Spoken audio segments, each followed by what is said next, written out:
खटिया पर से उठाए लेगा है तो बिटिया देखी से कहे हाय अम्मा भैया हमारे लेगा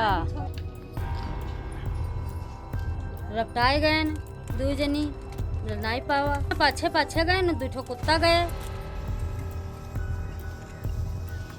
पूरा इलाका सदमे में है और सवालों के घेरे में है।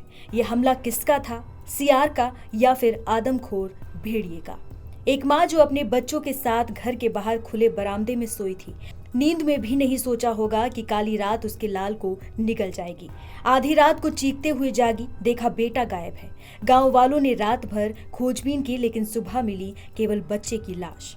बच्चे के शरीर पर मिले थे खून से सने पंजों और दांतों के निशान। खेतों में मिली अधखाई लाश ने गांव को झकझोर कर रख दिया। हर चेहरा डरा हुआ है, हर माँ की आंखें भर आई हैं। लेकिन इस दर्द के बीच एक नया विवाद भी खड़ा हो गया है।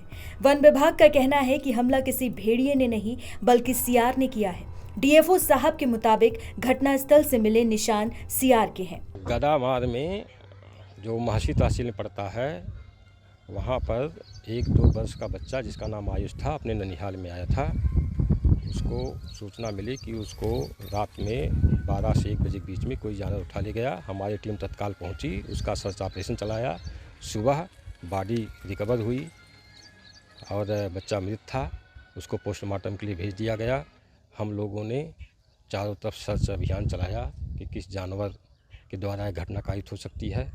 बॉडी से जिस गन्ने की तरफ वो लोगों ने भागते हुए देखा है जानवर को, उधर सियार के पग चिन्ह मिले थे और गन्ने के खेत में भी बाड़ी से लगभग 250-300 मीटर दूरी पर सियार दिखे भी, 2 सियार दिखे हैं। फिर भी हम कहीं अगर भेड़िए की संभावना के मद्देनज़र हम पूरा सर्च कर डाले। लगभग 2 किलोमीटर सर्च करते करते ही हम यहाँ तक आए हैं। हम उस स्पॉट से लगभग 2 किलोमीटर दूर खड़े हैं। फ़िलहाल अभी तक कहीं भेड़िया का कोई पग चिन्ह नहीं मिला। इसके अलावा हम 7 टीम बना करके निगरानी रख रहे हैं, थर्मल ड्रोन चलवा रहे हैं और इसके अलावा हम लोग जन जागरूकता भी अभियान चला रहे हैं। सर, लोगों को जागरूक करने के लिए कुछ कहना चाहेंगे? लोगों से हम यही कहेंगे कि बच्चों को घर के अंदर लेकर के सोएं, दरवाज़ा बंद करके सोएं, क्योंकि यहाँ जो घटना घटित हुई है वो भी बच्चे के साथ बाहर बरामदे में महिला सो रही थी। ये बात क्षेत्रीय विधायक सुरेश्वर सिंह को नहीं पची। उन्होंने डीएफओ के बयान को गैर जिम्मेदाराना बताया और अधिकारी को जिले से हटाने की मांग कर दी। विधायक का कहना है कि जब जनता ने उन्हें चुना है तो उनकी सुरक्षा भी उनकी जिम्मेदारी है। घटना की जानकारी सुबह हमको मिली और ये पहली घटना नहीं है। इस वर्ष की तीसरी घटना भेड़िए की है और मटेरा कला में थाना खैरी घाट में एक बच्ची को कुत्तों ने नोच करके खाने का काम किया था। उसको भी लिया जाए तो 4 घटनाएं हो गई और एक घटना गत वर्ष एक 60 साल की महिला के साथ हुई थी महसी ग्राम के पूर्व में। एक वहाँ की घटना है जिसको अभी तक मुआवजा नहीं मिला है। और गत कई घटनाओं से हम देखते चले आ रहे हैं कि जब भी घटना घटती है, अजीत सिंह डीएफओ हैं यहाँ पे, एसडीओ हैं, डीएफओ का चार्ज उनको मिला हुआ है और जैसे घटना घटती है उनको ये ज्ञान प्राप्त हो जाता है कि सियार ने खाया है। अगर सियार ने खाया तो 5 भेड़िए पकड़ करके गोरखपुर और अन्य चिड़ियाघरों में कैसे गए?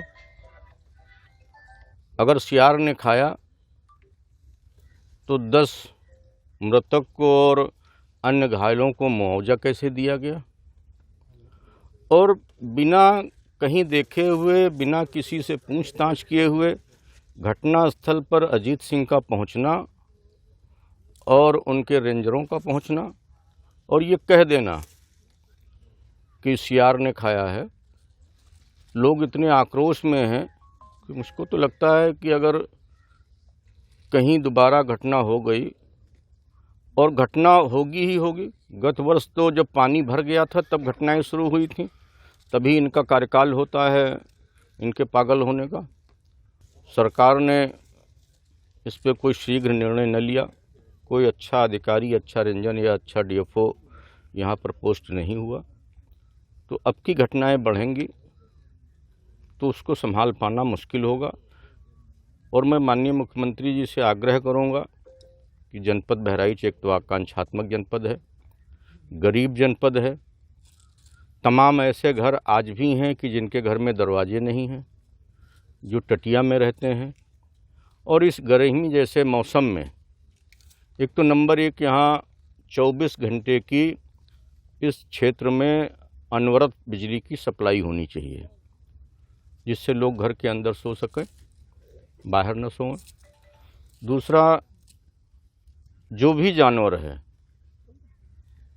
जैसा कि अभी ग्रामीणों ने बताया, आपके सामने बताया कि सुबह जब हम लोग ढूंढते हुए घटना स्थल पर आए, जहाँ पर खून पड़ा हुआ है, जहाँ पर बच्चे का कपड़ा पड़ा हुआ है, वहाँ पर 3 भेड़िए उसको नोच नोच करके खा रहे थे। और डीएफओ और उनका स्टाफ कहता है कि सीआर हैं। पिछली बार भी कई डीएफओ यहाँ आए, कंजर्वेटर यहाँ कैंप कर रही थी। माननीय मुख्यमंत्री जी ने उनको देखते ही गोली मारने के आदेश दिए थे, लेकिन अजीत कुमार सिंह ने किसी एक भी भेड़िया को मारने के लिए किसी से नहीं कहा। एक सिपाही हमारे सामने कह रहा था कि हमारे सामने आ जाता तो उसको गोली मार देते, तो उसको इतना हड़काया कि उसने कह दिया कि हमारे सामने आता तो हम उसके ऊपर गिर पड़ते। मतलब सरकार, प्रमुख सचिव, वाइल्ड लाइफ के लोग सारे कह रहे हैं कि इतने लोगों की हत्या हो चुकी है, इसलिए इसको गोली मारना ही एक विकल्प बचा है। और यहाँ के एसडीओ जो प्रभारी डीएफओ हैं, उनका ये कहना और ये प्रयास करना लगातार कि एक भी वन्यजीव न मारा जाए, चाहे सारे बच्चे मार दिए जाए।